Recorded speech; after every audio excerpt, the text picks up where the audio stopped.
बिस्मिल्लाहिर्रहमानिर्रहीम। अस्सलाम वालेकुम नाज़रीन, आप यूट्यूब चैनल देख रहे हैं। मैं इमरान खान हूँ। तहरीक इंसाफ की क़यादत अब आवाम को यकीन दिला रही है और हो सकता है उनकी बात ठीक हो कि जो माइंस एंड मिनरल्स का बिल है इसमें कुछ ऐसा नहीं है कि ये समझा जाए कि ताकत जो है वो तमाम चली जाएगी वफाक के पास या वो चली जाएगी SIFC के पास या वफाकी इदारों के पास। इख्तियारात जो हैं वो सूबाई हुकूमत के पास रहेंगे। ये दावा बार बार किया जा रहा है, मगर ये मामला क्योंकि इतना मुतनाज़ हो चुका है कि अब लोग ये चाहते हैं कि इस तनाज़े को इमरान खान साहब ही हल करें, क्योंकि सियासी जो कैपिटल है वो इमरान खान साहब के पास है। पॉलिटिकल कैपिटल बहुत ज़्यादा है। वो ऐसे फ़ैसले भी कर सकते हैं जो मुश्किल हों, ऐसे फ़ैसले भी कर सकते हैं जो पॉपुलर ना हो, क्योंकि उनका पॉलिटिकल कैपिटल बहुत बड़ा है। तो उन्हें इस बात की फ़िक्र भी नहीं होनी चाहिए। दूसरी जानिब जिन लोगों ने बिल को पढ़ा है या जो इसके ऊपर तहकीकात कर रहे हैं, यूरोप में भी ऐसे लोग मौजूद हैं। बरतानिया में कुछ लोगों ने मुझे मैसेजेस किए बिल को पढ़ने के बाद। कुछ लोग जो हैं वो पाकिस्तान में इस पर काम कर रहे हैं। कानूनी बिल है, मैं इसका एक्सपर्ट तो नहीं हूँ, लेकिन जितनी मुझे समझ आई है या लोग बता रहे हैं, कुछ ऐसा ज़रूर है कि वफाक और इदारों के कंट्रोल में कुछ चीज़ें चली जाएंगी या उनके इख्तियारात बढ़ जाएंगे। लोग इसे 18वीं आइनी तरमीम के ऊपर एक हमला भी कह रहे हैं कि ये बिल जो है ये खुद आइन से मुतसादिम हो जाएगा, क्योंकि जो इख्तियारात आइन पाकिस्तान ने दिए हैं सूबों को, सूबे एक बिल के ज़रिए से वो इख्तियारात वापस क्या दे सकते हैं वफाकी हुकूमत को। अब ऐसा ही एक बिल जो है बाकी असम्बलियों से भी आया, लेकिन मोहसिन दावड़ साहब की मैं एक ट्वीट पढ़ रहा था। वो ये क्लेम कर रहे थे कि पाकिस्तान तहरीक इंसाफ जो है वो एस्टेब्लिशमेंट के इशारों पे चलती है और ये 18वीं आइनी तरमीम में सूबों को जो हुकूक मिले हैं वो एस्टेब्लिशमेंट की ख्वाहिश को पूरा करते हुए इस बिल के ज़रिए से जो उनकी कैबिनेट ने किया, पाकिस्तान तहरीक इंसाफ की कैबिनेट ने, मोहसिन दावड़ का ये दावा है कि वो इख्तियारात एस्टेब्लिशमेंट की ख्वाहिश को पूरा करते हुए 18वीं तरमीम के ख़िलाफ़ जाते हुए ये इख्तियारात वफाक को दे रही है खैबर पख्तूनख्वा की PTI की हुकूमत। लेकिन मोहसिन दावड़ साहब ने ना तो पंजाब के बारे में ऐसी कोई बात की, जिन्होंने अपनी बेशुमार ज़मीनें दी हैं SIFC के तहत, यहाँ पे भी जो सूबाई इख्तियार है। इसके बाद जो नहरों वाला मामला है इस पर भी मैंने उनकी खामोशी देखी। बलूचिस्तान और सिंध ने जब ऐसे बिल मंजूर किए, क्योंकि तमाम सूबों को ये टास्क दिए गए हैं, तो तमाम सूबों ने जब ये किया तो उन्होंने किसी पे तनकीद नहीं की, लेकिन उन्होंने पाकिस्तान तहरीक इंसाफ को निशाना बनाया है और खैबर पख्तूनख्वा के ऊपर इल्ज़ाम लगाया। इसमें ANP का भी एक नाज़रीन स्टेटमेंट आया, मैं वो भी आपके सामने रख देता हूँ ताकि जो लोग इसकी मुखालफत कर रहे हैं, जैसा कि अब ANP ने भी इसकी मुखालफत कर दी है, तो पहले वो सामने आपके रख देता हूँ। आपके पाकिस्तान तहरीक इंसाफ का एक एलामिया भी है। मिनरल्स एंड माइंस बिल को अमरीकी कंसल्टेंट्स ने तैयार किया है। ANP ये कह रही है कि क्योंकि अमेरिकन ने यहाँ पे आके आपके मादनियात के ऊपर कंट्रोल लेना है, तो उनके कहने का मतलब ये है कि अमेरिकन कंसल्टेंट्स हैं जिन्होंने इस ड्राफ्ट को तैयार किया है, वो कॉन्फ्रेंस में भी मौजूद थे। महकमे ने खुद इस पर 73 और मिनरल्स एंड माइंस एसोसिएशन ने 47 एतराज़ात उठाए। पहले से इसका जामे कानून मौजूद है, नए कानून की ज़रूरत ही नहीं है। अवामी नेशनल पार्टी ने माइंस एंड मिनरल्स बिल को मुस्तरद कर दिया है। ANP भी जनाब इसके खिलाफ आ गई, बहुत सारे और लोग खिलाफ आ गए। पाकिस्तान तहरीक इंसाफ के सोशल मीडिया ने बड़ा जोर लगाया और बिल आखिर पाकिस्तान तहरीक इंसाफ का एक एलामिया आ गया है। एलामिया क्या कहता है, लुब्बे लुबाब उसका मैं आपको बता देता हूँ कि Khyber Pakhtunkhwa mines and mineral bill Tehreek Insaf का एलामिया जारी। बिल इमरान खान से तफसीली मुशावरत, बाकायदा इजाज़त और एतमाद में लेने के बाद ही असम्बली से मंजूर करवाया जाएगा। बिल में सूबाई खुद मुख्तारी, हकूक और मादनी वसाइल वफाक, SIFC या किसी भी वफाकी इदारे को मुंतकिल करने की कोई शिक शामिल नहीं है। देखिए एक चीज़ ज़रा थोड़ी सी मैं पाकिस्तान में जो नाज़रीन सुन रहे हैं या पाकिस्तान से बाहर सुन रहे हैं, मैं उनको बताना चाहता हूँ। मैं अब जो बात कहने लगा हूँ इसका बोझ बहुत ज़्यादा है, लेकिन आपको समझाने के लिए ये बोझ मुझे उठाना पड़ेगा। ये जो 26वीं आइनी तरमीम आई है, ये किस लिए आई है? 26वीं आइनी तरमीम इसलिए आई कि आर्मी चीफ की मुद्दत मुलाजमत में जब इजाफा हो जाएगा तो उसको कोई छेड़ ना सके। अब 26वीं आइनी तरमीम के अंदर तो ये कहीं नहीं लिखा कि आर्मी चीफ की मुद्दत मुलाजमत में इजाफा कर दिया गया, या 26वीं आइनी तरमीम में ये तो कहीं नहीं लिखा कि आर्मी चीफ की मुद्दत मुलाजमत 3 से बढ़ा के 5 साल कर दी गई। लेकिन इस तरमीम के नतीजे में उन तमाम चीज़ों का बंदोबस्त कर दिया गया कि अगर सादा अक्सरियत से भी आर्मी चीफ की मुद्दत मुलाजमत को बढ़ा के 5 साल कर दिया जाए तो ये रिवर्स ना हो सके, तमाम चीज़ें कंट्रोल हो जाएं। अब कैसे, मैं आपको बताता हूँ। आईनी अदालत बना के अपनी मर्जी के जजेस बिठा दिए गए। एस्टेब्लिशमेंट ने अदलिया पे पूरी तरह कंट्रोल कर लिया। पहले से जो है वो कंट्रोल किया हुआ है पार्लियामेंट के ऊपर। मखसूस नशिस्तें पाकिस्तान तहरीक इंसाफ को नहीं दी, मामला कहाँ जाएगा? सुप्रीम कोर्ट में जाएगा। सुप्रीम कोर्ट में उनका अच्छा खासा कंट्रोल है। 26वीं आईनी तरमीम के मुताबिक वो अपना चीफ जस्टिस भी लेकर आ गए, जिसको चीफ जस्टिस बनना था उसको साइड पे कर दिया, और अपनी एक आईनी अदालत भी लेकर आ गए, एक आईनी बेंच भी अपना बना लिया। तो इस तरह एस्टेब्लिशमेंट ने पूरा कंट्रोल कर लिया। और जब पूरा कंट्रोल हो गया, क्योंकि अदालत ने ही चैलेंज होना था ना जाके कि आर्मी चीफ की मुद्दत मुलाजमत जनाब नहीं हो सकती 3 साल से ज्यादा, इसको 3 साल पे रोक दें, तो अदालत ने रोक देना था। तो अदालत का बंदोबस्त पहले कर लिया गया, आईनी बेंच बना दिया गया, और असेंबली के जरिए से ये कानून वापस ना हो जाए इसका बंदोबस्त करने के लिए तहरीक इंसाफ की मखसूस नशिस्तें भी रोक ली गई। अब वो मखसूस नशिस्तें लेने के लिए भी अदालत में जाना है, वहां पहले ही कंट्रोल है। तो 26वीं आईनी तरमीम ने वो सारा माहौल बना दिया कि अब अगर आर्मी चीफ की मुद्दत मुलाजमत में तोसी कर दी जाए तो कोई उसको रिवर्स ना कर सके। लेकिन देखिए, एक मनसूबा इंसान बनाता है, एक मेरा रब बनाता है, और मेरे रब के मनसूबे को कोई नहीं रोक सकता। मेरा रब जानता है कौन कब तक है। अगर इस आर्मी चीफ को यहां पे रहना है 2032, 33 तक, 35 तक भी, तो मेरा रब रखेगा। और अगर मेरे रब ने यह फैसला किया कि नहीं रहना, तो फिर नहीं रहना। ये तो मेरा रब जानता है ना कौन कब तक कहां रहेगा। इमरान खान ने कितनी देर जेल में रहना है, ये तो फैसला मेरा रब करेगा। जिस दिन मेरे रब ने फैसला किया वो बाहर आ जाएगा, वो बाहर आ जाएगा, इनके बीच में से गुजर के आ जाएगा, और ये सब मिलके उसको नहीं रोक सकेंगे। ये बात मैंने भी, जब मैं कैद में था ना, लापता मुझे किया गया था, मैंने वहां कही थी। मैंने कहा जिस दिन मेरा रब चाहेगा मैं तुम सबके बीच में से गुजर के बाहर चला जाऊंगा और तुम देखते रह जाओगे, मुझे नहीं रोक सकोगे। तो उन्होंने कहा फिर तुम हमसे लड़ते क्यों हो? मैंने कहा जी वो तो मेरे रब ने कहा है कोशिश करते रहो। तो इसी तरह इमरान खान भी कोशिश कर रहा है, उनके लोग भी कोशिश कर रहे हैं कि इमरान खान को बाहर लाया जाए। कोशिश करना फर्ज है, लेकिन मर्जी जो है वो हमारे रब की चलती है। अब नाज़रीन, ये पाकिस्तान तहरीक इंसाफ ने कह दिया, और ये सोशल मीडिया की ताकत है। देखिए, बड़ी खामोशी से कैबिनेट से ये चीज़ पास हो गई थी, और बड़ी खामोशी से ये चीज़ असेंबली से भी पास हो सकती थी। लोग तवज्जो भी नहीं देते ऐसे बिल्स के ऊपर, इन चीज़ों के ऊपर।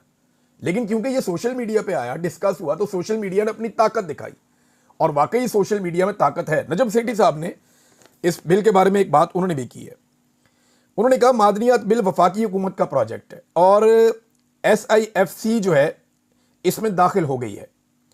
अगर कोई बड़े ज़खायर निकले तो वफाकी हुकूमत कहेगी ऐते साढ़े ने कि ये जो वसाइल हैं, ये जो निकले हैं बड़े ज़खायर, ये हमारे हैं। बड़े प्रोजेक्ट्स पर काफ़ी पाबंदियां लगा दी गई हैं, जिसकी वजह से लोकल लोग इसमें आ ही नहीं सकते। ये जनाब नजम सेठी साहब ने भी इसके ऊपर एक क्लेम किया है। तो ये मामला अब आगे बढ़ेगा, इमरान खान साहब के पास जाएगा। कैसे जाएगा, इमरान खान साहब को किस तरह ब्रीफिंग दी जाएगी, अब नेक्स्ट वीक में ये होना है। मंगल को मुलाकात वाला दिन है, मुमकिन है मंगल वाले दिन इमरान खान साहब को, हो सकता है अली अमीन गंडापुर साहब भी चले जाएं दोबारा मिलने के लिए, और इमरान खान साहब से अप्रूवल लेके बाहर आकर कहें जी खान साहब ने कह दिया है बिल पास कराओ। लेकिन लोग ट्रस्ट नहीं करेंगे। अब कोई ऐसा बंदा ले जाना पड़ेगा जिसपे लोग ट्रस्ट करेंगे, भाई ये बंदा गया ना, ये बंदा बाहर आके ये बात कह रहा है तो फिर हमें ट्रस्ट है। अब ऐसा बंदा कौन हो सकता है? साहबजादा हामिद रजा साहब पे लोग यकीन करते हैं, उमर अयूब साहब पे भी लोग यकीन कर लेते हैं, और कुछ हद तक लोग जो हैं वो सलमान अकरम राजा साहब पे भी लोग ट्रस्ट करते हैं, वो जो बात करते हैं लोग उस पर यकीन करते हैं। लेकिन अलीमा खान साहब अगर जाएंगी, या अल्लामा राजा नासिर अब्बास साहब, ये दो ऐसे लोग हैं कि, या महमूद खान अचकजई साहब, ये इस तरह के लोग हैं कि अगर ये बाहर आकर कह दें कि इमरान खान साहब ने कहा कि बिल जो है उसके ऊपर अब दस्तखत कर दिए जाएं या उसको मंजूर करवाया जाए, तो फिर ये बिल बड़े आराम से मंजूर हो जाएगा। अब देखना ये कि इमरान खान साहब को अंदर मालूमात पहुंचाई क्या जाती हैं, और अंदर से अहकामात जो बाहर आते हैं वो क्या होते हैं, और इसके अंदर कोई दो नंबरी की जाती है, या ये मामला ठीक तरीके से चलेंगे। जुनेद अकबर साहब, इन्होंने बड़ी साफ साफ कुछ बातें की हैं स्वात में खड़े होकर। याद रहे कि स्वात जो है वो जुनेद अकबर साहब का अपना इलाका भी है, और अपने इलाके में जब आदमी बात करता है तो बड़ा खुलकर बात करता है, और अवामी जज्बात की उन्होंने तर्जुमानी की है। मैं सिर्फ आपके सामने रखता हूं कि ये मामला जा कहां रहा है। एक नई तहरीक अब चल रही है। मैं पिछले वीलॉग में आपको बता चुका हूं कि नौजवान तहरीक को अपने हाथ में ले रहे हैं। अब तहरीक का ज्यादा कंट्रोल नौजवानों के पास होगा। ये लोग आ तो जाएंगे एहतजाज करने के लिए, लेकिन नौजवान अब इनको वापस नहीं जाने देंगे, क्योंकि तहरीक का कंट्रोल अब ज्यादातर नौजवानों के हाथ में जाने वाला है। इसमें जुनेद अकबर साहब कहते हैं मैं इदारों के बड़ों से नाराज हूं, क्योंकि ये आज यहां हैं और रिटायरमेंट के बाद कनाडा ऑस्ट्रेलिया में होंगे, और लेकिन मैं इदारों को ओन करता हूं क्योंकि ये मेरा मुल्क और मेरे इदारे हैं। इमरान खान 3 नस्लों का लीडर है। आप तो क्या, तुम्हारा बाप भी इमरान खान को ख़त्म नहीं कर सकता। जिस दिन हम दरमियान से हट गए और ये नौजवान हमारी जगह आ गए, तुम बर्दाश्त नहीं कर सकोगे। हम आपकी FIRs और जेलों पर थूकते हैं, ये भी कहा जुनैद अकबर साहब ने। हम इदारों के साथ बातचीत की ख्वाहिश रखते हैं, लेकिन इसे हरगिज हमारी कमजोरी मत समझो। हम सिर्फ क़यादत के हुक्म की वजह से पुरअमन है, वरना ये जो तुम 9 मई का ड्रामा करते हो, इस दफा हम निकले तो आपको हम मुजम्मत के काबिल भी नहीं छोड़ेंगे। ये भी जुनैद अकबर साहब ने कहा। उसके बाद उन्होंने कहा कि एक पुरअमन एहतजाज पर गोलियां चलाकर भागने का ताना देने वालों, तारीख गवाह है कि कब कौन भागा और कैसे भागा। हमें मुताला पाकिस्तान ना पढ़ाएं, हमने वो मुताला पाकिस्तान पढ़ी है जो इमरान खान ने पढ़ाई है। जुनैद अकबर साहब ने काफ़ी सख्त तकरीर की है। मुराद सईद साहब ने भी कुछ स्टेटमेंट बोलेंगे। मुराद सईद साहब अब खुलकर सामने आए हैं और बड़ा शानदार उन्होंने एक ट्वीट भी किया है। और कई लोगों को पार्टी में भी मुराद सईद साहब से जलन महसूस होती है, ये मैं समझता हूँ इस बात को। और मेरी क्योंकि बातचीत होती रहती है मुख्तलिफ पॉलिटिकल पार्टी के लोगों से, यानी PTI के लोगों से भी होती है, PMLN के लोगों से भी होती है। हर पार्टी में ऐसा होता है, पीपल्स पार्टी में भी होता है कि एक प्रोफेशनल जेलसी होती है लीडर्स के बीच में कि वो आगे निकल रहा है, मैं पीछे रह गया हूँ, लोग उसको ज़्यादा प्यार करते हैं, या मेरा लीडर उसको ज़्यादा प्यार करता है, या वो मेरे से आगे कैसे जा सकता है, मेरे बाद आया। ये चीज़ें होती हैं। पाकिस्तान तहरीक-ए-इंसाफ में मुराद सईद से सारे तो खुश नहीं है, लेकिन सब पॉलिटिक्स में मेहनत करते हैं, तो मुराद सईद को अल्लाह ताला ने वो मुकाम दिया है जो बाकियों के पास नहीं है। अब मुराद सईद की जो ताकत है वो एक्चुअली वो नौजवान है जो इमरान खान के नज़रिए पे खड़े होकर मुराद सईद के साथ मिलकर एक लंबी जद्दोजहद करते रहे हैं, और इन लोगों ने अपनी जवानियां इस काम पे लगाई हैं। तो ये सारे अब एक्टिव हैं और यही मुराद सईद की असल ताकत है। मुराद सईद साहब ने क्या कहा, पहले मैं 2 जुमले उनके बताता हूँ, फिर उन्होंने एक ट्वीट किया है बाद में इस प्रोग्राम के बाद। उन्होंने कहा जी, गुज़िश्ता 3 दिन से अस्करी ज़राए TV पर ब्रेकिंग न्यूज़ की शक्ल में अपनी मासूम ख्वाहिश का इजहार कर रहे हैं कि पार्टी चेयरमैन और पार्टी ने इस पुरअमन तहरीक की तैयारियों और सोशल मीडिया से लाताल्लुकी का इजहार किया है। लगे रहो, फ़र्क महसूस हो रहा है, बताया था ना, फ़र्क तो महसूस होगा। आपने मैंडेट चुराया, लीडर को नाहक जेल में रखा, खूनी मिलिट्री तरमीम करके अदलिया को यरगमाल बनाया। आखिरी ऑप्शन अवामी एहतजाज था, लेकिन सामने से गोलियां मारी। हमारी ताकत अवाम है, आईन हमारा हथियार भी है और दिफा भी है। हम अपनी इस ताकत के साथ लड़ेंगे। हमारी जंग आईन की बहाली, इमरान खान की रिहाई के लिए है। और मुराद सईद साहब ने लिखा कि फैसला कुन मरहले की तैयारी जारी है। गुज़िश्ता 1 हफ्ते से तहरीक के फैसला कुन मरहले के लिए मोमेंटम बन रहा है। कल पंजाब, सिंध और खैबर पख्तूनख्वा में इमरान खान की रिहाई और रजीम चेंज ऑपरेशन के 3 साल मुकम्मल होने पर एहतजाजी रैलियां निकाली गईं। आप सबसे गुजारिश है कि पार्टी तंजीम की तरफ से जो शेड्यूल जारी होता है इसमें भरपूर शिरकत करें। सूबाई सुदूर से रब्ता करके तैयारी के लिए मजीद इवेंट्स भी ऑर्गेनाइज करें। इसके साथ तालीमी इदारों, बाज़ारों, विलेज काउंसिल्स के जरगों में तहरीक के फैसला कुन मरहले के लिए टीमें बनाने से लेकर काफिलों की रवानगी तक की तमाम चीज़ें फाइनल करने पर काम जारी रखें। फ्रंट से लीड करने वाले नौजवान जो काफिलों के लिए रास्ते क्लियर करते हैं, वो ख़ास तौर पर अपनी टीमों को मोबिलाइज करते रहें।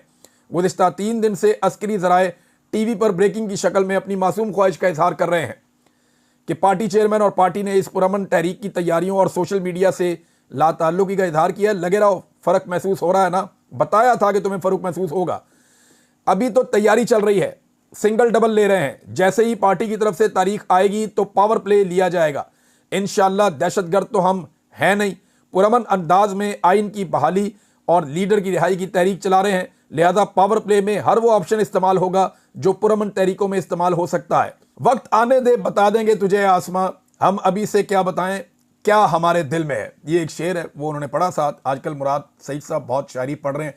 आई थिंक उनके पास टाइम है जहाँ वो मौजूद हैं, और अच्छी बात यह है कि उन्हें किताबों तक दस्तरस है, वो बड़ी अच्छी शायरी पढ़ के सुनाते हैं। उन्होंने कहा आपने मैंडेट चुराया, ये वही बात है जो मैंने पहले आपको बताया। उन्होंने कहा जब कॉल दी जाएगी लायामल दिया जाएगा, और ये उसी वक्त होगा तंजीमी ढांचे की तरफ से जैसे ही लायामल आएगा। इमरान खान के पाकिस्तानियों, तैयारी रखो, तैयारी जारी रखो, इंशाअल्लाह फतह आपकी होगी। ये जनाब मुराद सईद साहब ने अब चीज़ें अपने कंट्रोल में ली हैं, और एक शख्स को हमें भूलना नहीं चाहिए, वो डॉक्टर आरिफ अलवी हैं। उनके ऊपर एक नज़र ज़रूर खुली रखें क्योंकि वो बहुत ज़बरदस्त काम कर रहे हैं। आरिफ अलवी साहब जो हैं वो मगरबी दुनिया का दौरा कर रहे हैं। उन्होंने बहुत सारी इंपॉर्टेंट मुलाकातें भी की हैं, और वो बड़े मुतहर्रिक हैं, स्पेशली पूरी दुनिया को ये बताने में कि इमरान खान के साथ और पाकिस्तान तहरीक-ए-इंसाफ के साथ क्या हुआ और पाकिस्तान में एक्चुअली हो क्या रहा है। CNN को उन्होंने एक इंटरव्यू दिया। और ये बड़ा शानदार इंटरव्यू था, मैंने इसके कुछ हिस्से सुने। इन्होंने कहा जी 90% पॉपुलैरिटी है पाकिस्तान तहरीक इंसाफ की, और ये एस्टेब्लिशमेंट के सर्वे के मुताबिक है। जो एस्टेब्लिशमेंट ने सर्वे करवाया उसके मुताबिक 90% इमरान खान साहब की या पाकिस्तान तहरीक इंसाफ की पॉपुलैरिटी है, और ये हमारे लिए बड़ी हौसला अफजा बात है।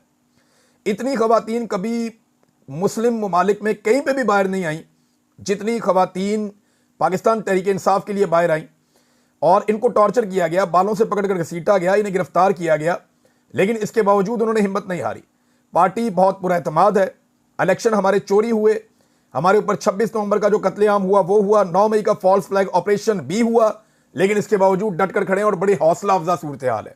ये डॉक्टर आरिफ अलवी साहब CNN को बता रहे थे। उन्होंने कहा कि मीडिया इमरान खान का नाम और तस्वीर नहीं दिखा सकता, ट्विटर पाकिस्तान में बैन है, मीडिया कंट्रोल्ड है।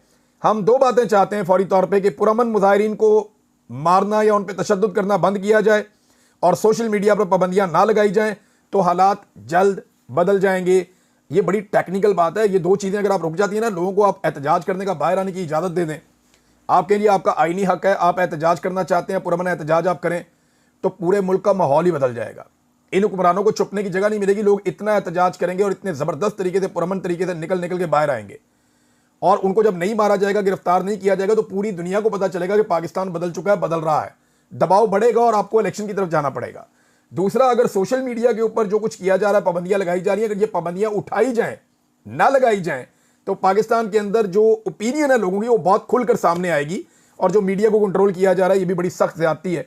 इसी पे डॉक्टर आरिफ अलवी साहब आवाज़ उठा रहे थे।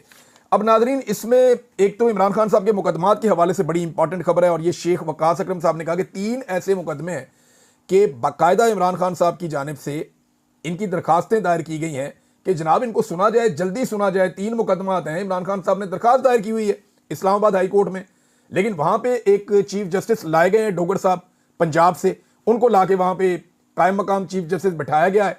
मुकदमात लग ही नहीं रहे इमरान खान साहब के। Number 1, Al-Qadir trust case appeal सजा के खिलाफ दायर की गई, नहीं लग रही।